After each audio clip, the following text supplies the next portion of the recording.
We're just a bunch of goofballs. They consider the only true era of Savatage. It's very honorable of Jon to allow us to do this. We're not close enough to smell each other. We've been recording stuff for a while now. Any fans that tell me that this ain't Savatage, it ain't Jon, it's like, talk to him.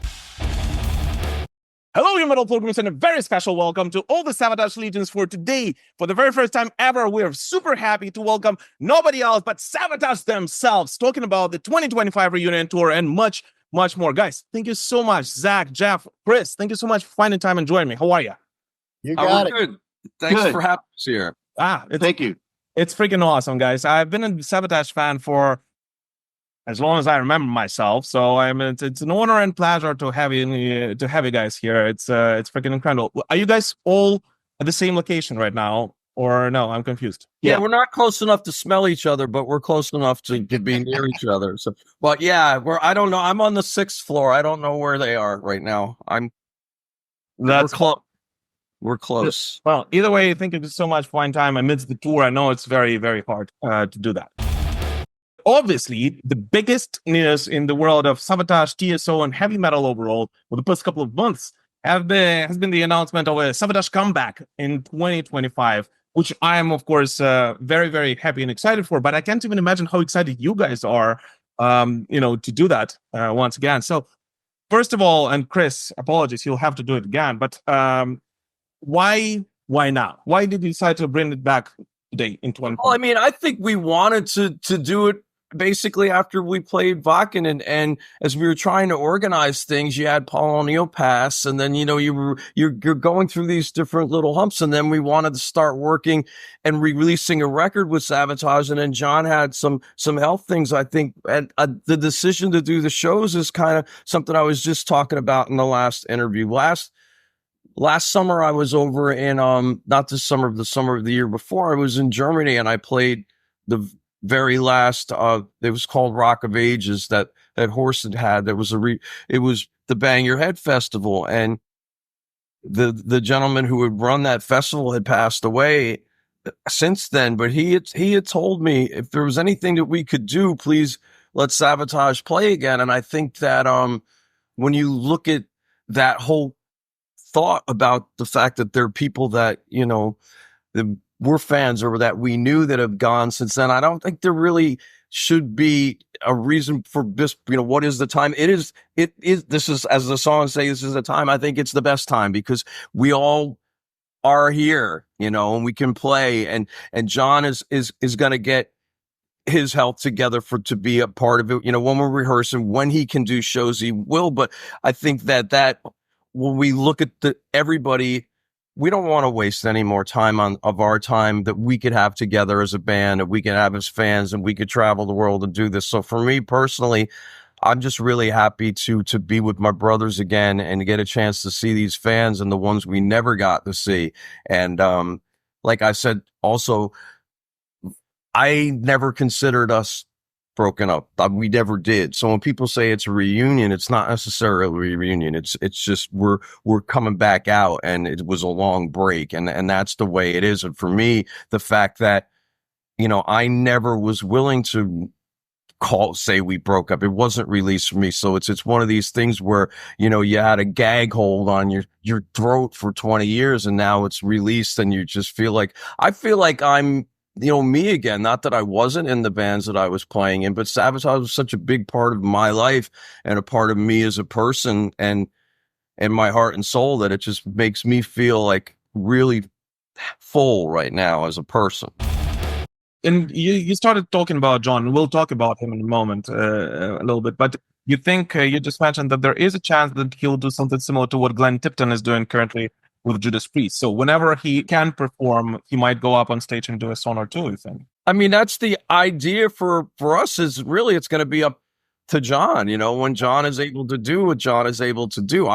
I know, personally, I'm going to see Jon tomorrow. He's coming out to see us with TSO, and when he's there, we'll be speaking about the set list for Savatage and what we're going to do, and I'll know more of how he feels and what he has going on. And every time I speak to him, I find out more about how he is and where that's going. So, as far as where Jon is, that's going to be up to Jon. He wants to be there. I think, I got to be honest with you, I think us going and playing is going to really push him to get this, whatever the physical therapy is, and make things happen that gets him there, because I know the Mountain King and he wants to be there. He doesn't not want to be there. So it's going to be one of these things, and we're going to do whatever we can to make sure that we incorporate him into the show. I mean, technology has a lot of things. We're talking right now, and if this was a show, you wouldn't be at our show where we are here, but you're there. So there's ways to get Jon Oliva to these shows. So we'll figure it out. Wow, that's cool. It's very honorable of Jon to allow us to do this. Savatage is his baby. He started this thing back in the early '80s, and the fact that he's like, let's let these guys get out there and play and get this thing rolling. He's got some help things he's really got to straighten out, and they are serious. They're unforeseen. All of a sudden these things just happen. But Jon, I give that man a lot of credit for saying, okay, guys, we've all collectively, what do we figure, Chris, 160 years or 70 years or something like that? Yeah. We've collectively been working for Jon Oliva, and he trusts us. So this band going out there and getting this ball rolling is I think Chris kind of nailed it on the head. This is going to be inspiration for Jon too. And, we're all just hoping for him to get healthy and get back on the horse and get back out here with us. When I looked at him the last time I saw him, and I said to him that, I've never done a Savatage show without you. We had, really close talk about this stuff and got into that in particular. And he looked at me and he just says, would you go fucking play? So any fans that tell me that this ain't Savatage, it ain't Jon, it's like, talk to him. It's like, keep your opinions to yourself. I know who Jon is, and I know what Savatage is. And when, when the Mountain King yells at you and tells you to go do that, I'm going to go do it. It's like, that's basically where I'm at, Hey, so I'm still one of the new guys, and I've been here for 30 years. So I think we got this covered. Yeah, that's true. And I always say, the whole fact that heavy metal is the music that is supposed to be enjoyed in sweaty clubs and on festivals, not just online or on your cassettes or vinyl records, right? I mean, it is live music. So the gift of Savatage should continue to be given to the fans. And I very much agree with this, and I'm very much excited about this, to be honest with you. Great. We appreciate that. We're ready. That's awesome. So you haven't had a chance to speak and discuss the set list, whether it's going to be like top hits or you'll do some deep dive into the history of Savatage yet?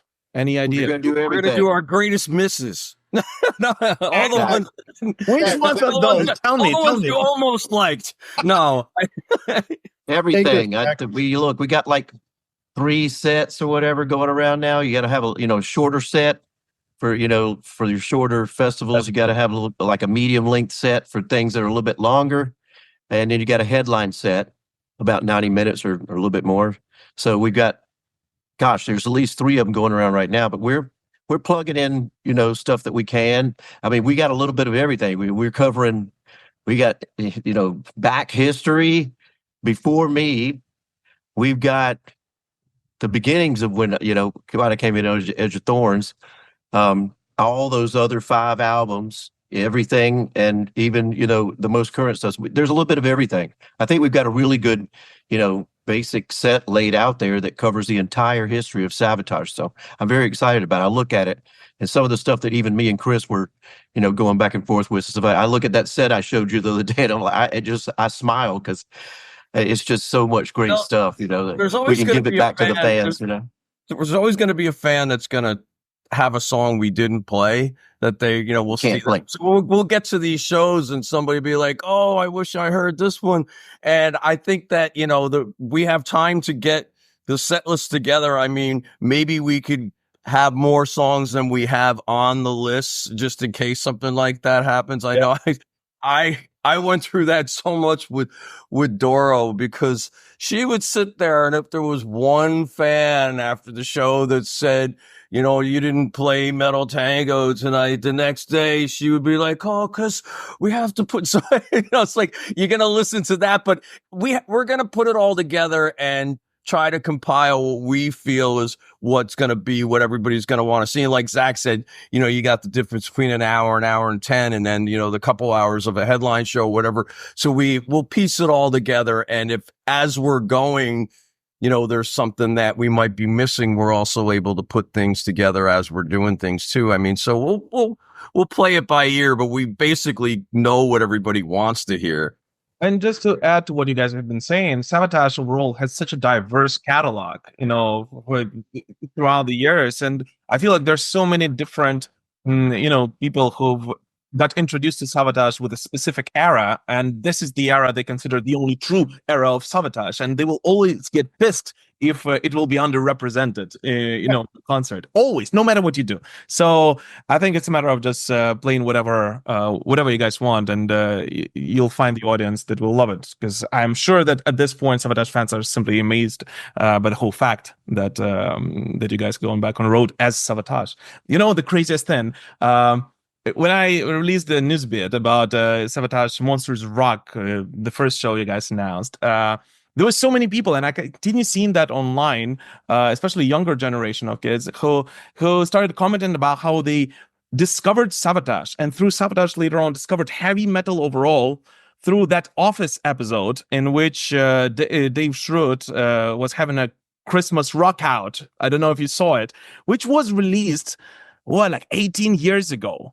And none of those fans who discovered you through that episode, except for a bunch who were able to witness you at 2015 Wacken Open Air, actually have ever seen Savatage live. So I hope that there will be a lot of newer fans on the show, on those shows as well. Which is so you're talking about Christmas Eve Sarajevo, right? Yes. In the episode. So that song itself is close to 30 years old.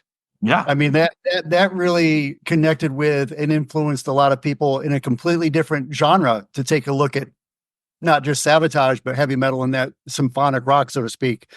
But that's cool, man. We'll take it where we can get it. I think the fan base has been growing over the years, and we're going to see a very diverse audience at our shows. It's going to be pretty cool. That's all. I would say when you have kids, like we see at these TSO shows, we play in arenas, twice a day.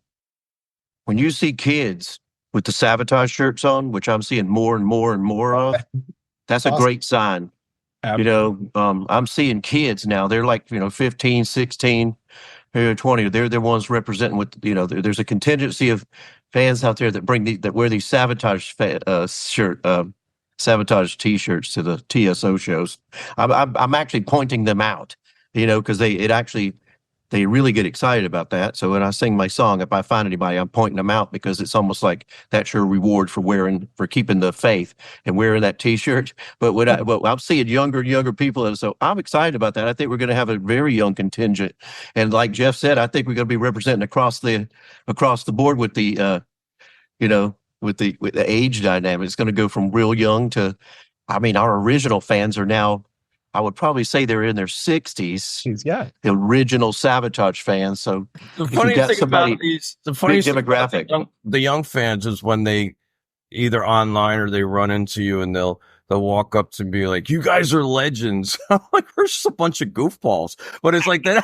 But it's so weird to hear that term as far as that goes. So I'm like, geez, we got a lot to live up to. But I think that that says a lot for the music and the history of the band, that we're able to get to a point where people like that music that much. And like Zachy was saying, we see the younger kids, and I was said in the interview we just did before about the 17-year-old student that I have is a very good guitar player in a Savatage cover band, with the other members of the band are twice his age, so there's a lot of people, and a lot have been waiting. People have been telling me we've been waiting. So it's so have I, and I think that it's going to be exciting to get a chance to see all these ages there. We never had, when we were playing the festivals and started, the young kids really had just started coming out to the shows. I remember when I was a little kid,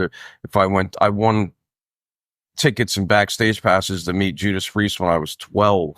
And there was no young kids at these at shows then. You know, it was like heavy metal was like a, you know, you were in the bar. It was an older audience then. Now it's like multi-generational. And then we have decades of kids that never had a chance to see us. So it's going to be awesome. Awesome. And by the way, the last thing about that song, the Christmas Eve one, Jeff, you pointed out, the thing is, like, for me, for example, it's a very special one because, you know, it's based on a Ukrainian carol, Shchedrik, which was a resistance carol written by Leontovich 100 years ago when we first got invaded. So you guys, hopefully, I hopefully you guys won't drop it next year, although I know you guys played with TSO as well, because, you know, for many, including myself, for example, it's a big deal. And hopefully you guys will make it to Ukraine and play it over here as well. Would love it. Awesome. Yeah, we're gonna get wherever we can. Right now, we're dusting off the cobwebs and we're gonna get moving. And I know already lots of other offers and places have been going. Oh, so you know, so we'll see. Once we get out there and get going, I think you're gonna start the wheels going and that's it. And talking about the young kids, you know, that we started speaking about, overall, this Music of Savatage comeback is a part of the great amazingness about heavy metal's, I feel like, revival that has been going on in the past couple of years. You know, I recently was at the Judas Priest show, invited by the boys, and you know, the amount of younger kids at the Judas Priest concert is simply mind blowing. The band that has been going on for 55 years as of today. So why do you think it is so? Why do you think suddenly, after the certain decrease of popularity in the 90s and the 2000s, why do you think heavy metal has been on the rise? This classic heavy metal sound has been on the rise once again in the past 5 to 6 years. Well, I think that, you know, generationally, we're not dealing with something like the 80s music to where it was made to meet MTV, you know, when you were made to meet what culture was doing that time with the disco and the once it went and you moved the dancing into the hard rock and into the, you know, and then the glam. Heavy metal is basically what it was when Tony Iommi and Judas Priest started it. You know, it was about being strong and that sound and the power and that way that I know when I heard it as a kid, that kind of music got you out of problems. If you were upset, that music made me happy. So I think there's something in the power and energy of that music that doesn't have a period of time. And, you know, the whole way the bands look, they're standing there with their guitars and they got a leather pants on and a belt and they're playing. It's the same thing. It's not something that's changing by generation. We're all going the same. It's not like you were coming out of, you know, not being able to play rock music and being in the Beatles, and then all of a sudden the Beatles were able to grow a beard and this and that. It's like heavy metal just been heavy metal since day one, and it's just kind of moved across, and it really is, I think, doing what it does just because in time those songs, like the Sad Wings of Destiny songs and the original Black Sabbath, hold up to right now. You know, it's like you're not gonna. There's a season turn. You're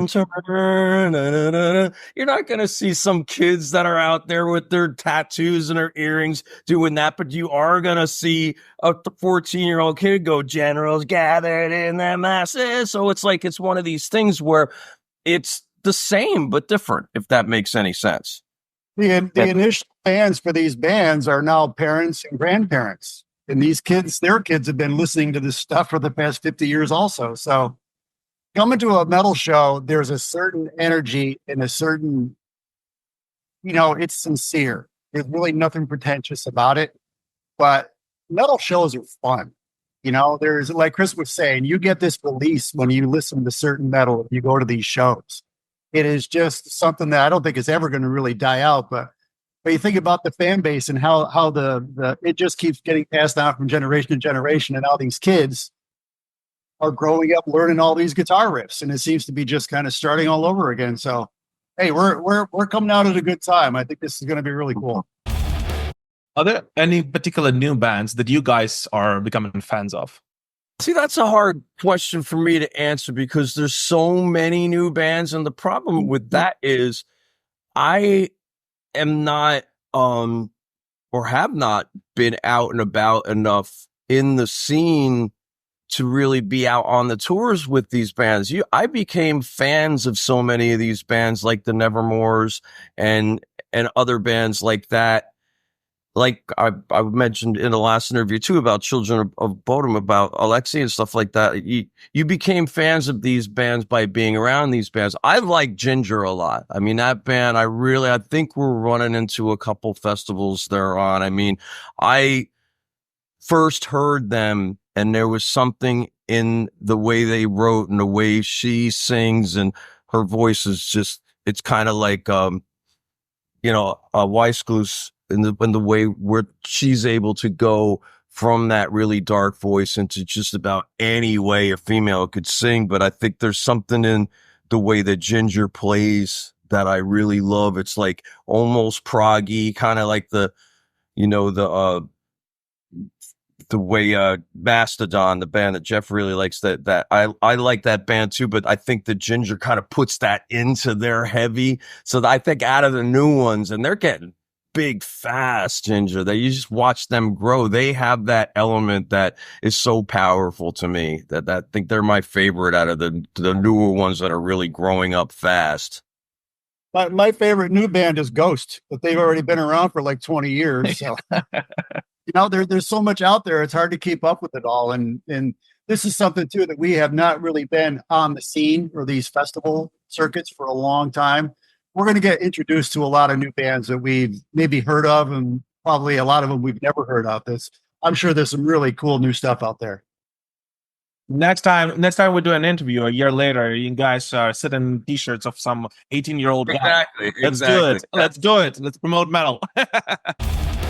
Guys, we all know that Jon has been working on a new album for Savatage for quite a while now. In March, he said that it might be out this year. Obviously, not this year anymore. But what's the progress on this one? And do you think we'll see a new Savatage album in 2025, maybe in time or around the time of the tour? Well, the music is being written and it keeps being written. As far as when it's going to be finished, there is not a date. Mm-hmm. Let's just put it this way, that when we can, we will get music done, and the stuff that is written is very good.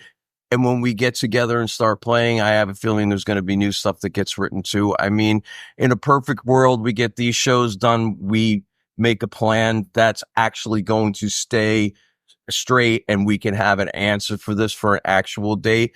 I think it would be great to have some music, but for right now, I think the most important thing is that we're going, and now that the Savatage machine is moving, we'll be able to answer these questions better. I think now that it's solidified, that it's no longer like the rumor that, we're the Savatage is playing. So we'll have these answers more as we get together.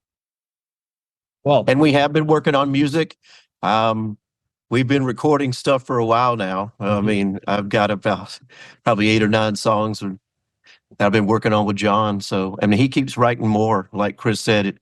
So it's just an ongoing process. Stuff is continuing to beat the old stuff, So Jon goes, "Oh, you like that? Well, here." Oh, and then something winds up beating something else. And then what you thought was going to be the 10 songs on the record is now half of them are already, taken on, gone to a new level.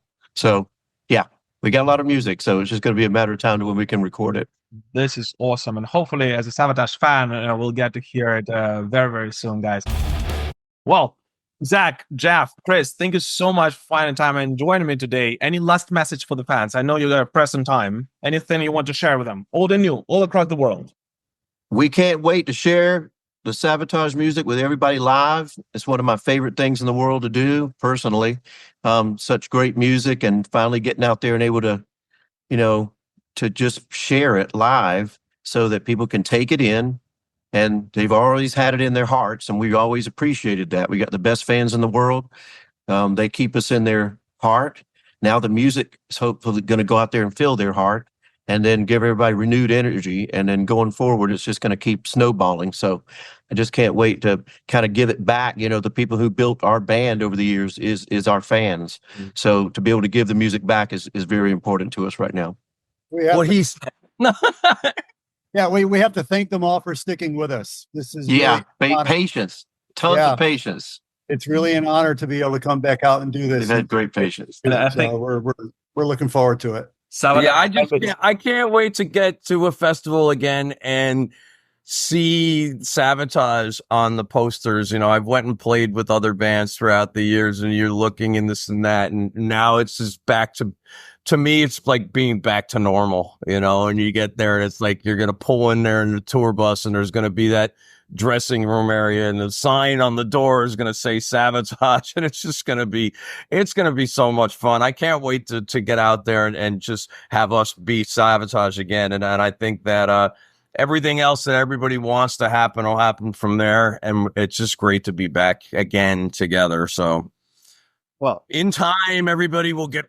Well, guys, thank you so much. And for everyone, this was Savatage, and it is no longer a rumor. They are on the road next year, so make sure to catch them live. Guys, thank you so much. Fine time and join me. Keep rocking. Thank you, man. Thanks. Bye.